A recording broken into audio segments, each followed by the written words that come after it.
কার ঘরে জানি আব্বা নাই, কার ঘরে জানি সাদের মা নাই রে আল্লাহ। কত রজনী মার ঘরে প্রস্রাব করেছি, মার কোলে প্রস্রাব করেছি, মা লাথি মারে আল্লাহ।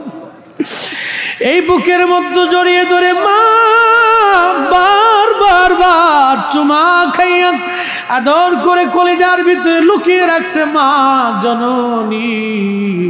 আজকে কবর দেশে চলে গেছে আল্লাহ। তুমি যদি ক্ষমা না করো আমরা কার কাছে যাব? তুমি যদি দয়া না করো আমরা কার কাছে যাব?